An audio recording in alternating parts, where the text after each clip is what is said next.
टूनी चिड़िया जंगल में अपने बेटे भोलू के साथ रहती थी। उसका बेटा अभी बहुत छोटा था, वो सही से उड़ भी नहीं पाता था। ठंड का मौसम था। टूनी चिड़िया का पति तो पहले ही बाढ़ में मर चुका था। अब उसके और उसके बेटे की जिम्मेदारी वो खुद उठाती थी। टूनी चिड़िया ठंड के मौसम में लकड़ियाँ काटकर दूसरे पक्षियों को बेचती थी, जिससे उसके घर का खर्च चलता था। अब 26 जनवरी आने वाली थी। एक दिन कालू कौआ टूनी के घर आता है। टूनी बहन, कहाँ हो तुम? घर में नहीं हो क्या? कालू मामा, आप आए हैं? आइए, माँ जंगल गई है लकड़ी काटने के लिए। अच्छा बेटा, और तुम घर में अकेले हो क्या? हाँ मामा, मैं घर में अकेला हूँ। आपको माँ से कोई काम था क्या? हाँ बेटा, 26 जनवरी आने वाली है ना, इसीलिए मुझे टूनी से लकड़ियाँ चाहिए थी। उसी का ऑर्डर देने आया हूँ। मामा, 26 जनवरी क्या होती है? मुझे इसके बारे में कुछ भी मालूम नहीं है। अच्छा, आओ बैठो, मैं तुम्हें बताता हूँ 26 जनवरी के बारे में। हमारा देश भारत हर साल 26 जनवरी को गणतंत्र दिवस के रूप में मनाता है, जो हमारे देश के लिए एक ऐतिहासिक और गर्व का दिन है। इसी दिन 1950 में भारत का संविधान लागू हुआ और भारत एक गणराज्य बन गया। तब तो ये बहुत गर्व की बात है मामा, पर आप इतनी सारी लकड़ियों का क्या करेंगे 26 जनवरी के दिन?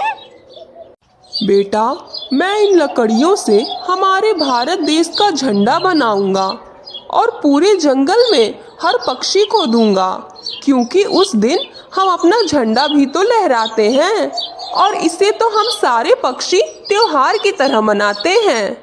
ये तुम्हारा पहला गणतंत्र दिवस है, इसीलिए तुम्हें इसके बारे में कुछ मालूम नहीं है, पर इस बार तुम सब सीख जाओगे।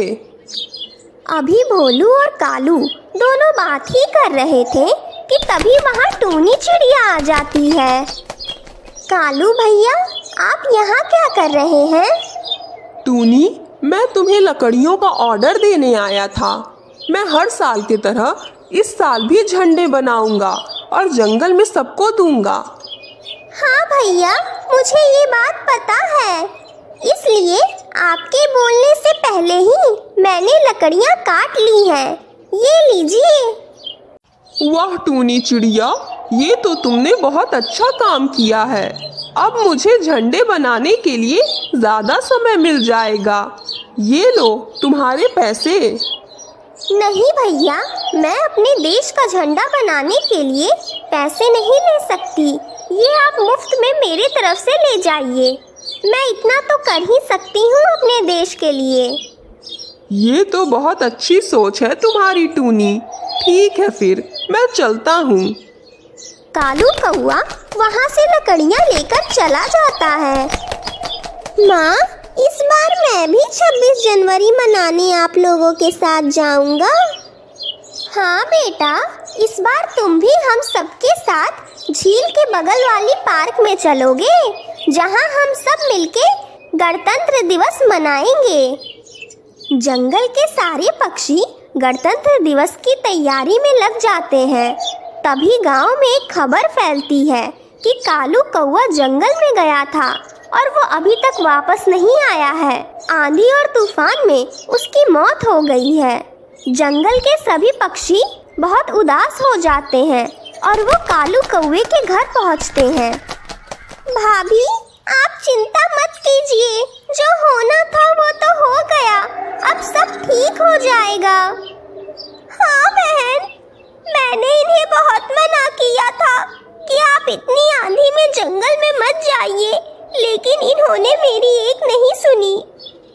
पर भाभी, भैया जंगल में आखिरकार गए क्यों थे? पता नहीं, वो कुछ तो कह रहे थे कि उन्हें झंडा बनाने में कुछ सामान की कमी हो गई है। वो उसे ही लाने गए थे। जंगल के सारे पक्षी थोड़ी देर में अपने अपने घर वापस लौट आते हैं। अब सारे पक्षी आपस में ये बात कर रहे थे कि अब तो कालू कौवा नहीं रहा, तो फिर 26 जनवरी के दिन हमें झंडा कौन बना कर देगा? अब हम गणतंत्र दिवस कैसे मनाएंगे? सब लोग बहुत उदास थे। तभी टूनी चिड़िया सोचती है कि उसे कुछ करना चाहिए। इसीलिए वो जंगल में लकड़ियाँ काटती है और रात भर जागकर ढेर सारे झंडे बनाती है। और अगले दिन सुबह गणतंत्र दिवस के दिन सबके घर झंडा बांटती है और जाकर ये ऐलान करती है, सुनो सुनो हमारे जंगल के सारे पक्षी सुनो, हम आज इस समय पर हर साल की तरह गणतंत्र दिवस मनाएंगे, जिसके लिए मैंने सबको झंडे बनाकर दे दिए हैं और यहाँ सबसे बड़ा झंडा भी लगाया है जिसे हम फहराएंगे। ये सुनकर सारे जंगलवासी बहुत खुश होते हैं और एक साथ मिलकर गणतंत्र दिवस मनाते हैं। उसी दिन भोलू भी उड़ना सीख जाता है और वो हमारे देश का तिरंगा लेकर दूर आसमान में उड़ता है और उसे फहराता है। मेरी ऐसी ही कहानी, हाँ नहीं, हम दोनों की ऐसी ही कहानी देखने के लिए लाइक और सब्सक्राइब करें हमारे चैनल कोको छुन छुन की दुनिया को और बेल आइकन दबाना ना भूलें।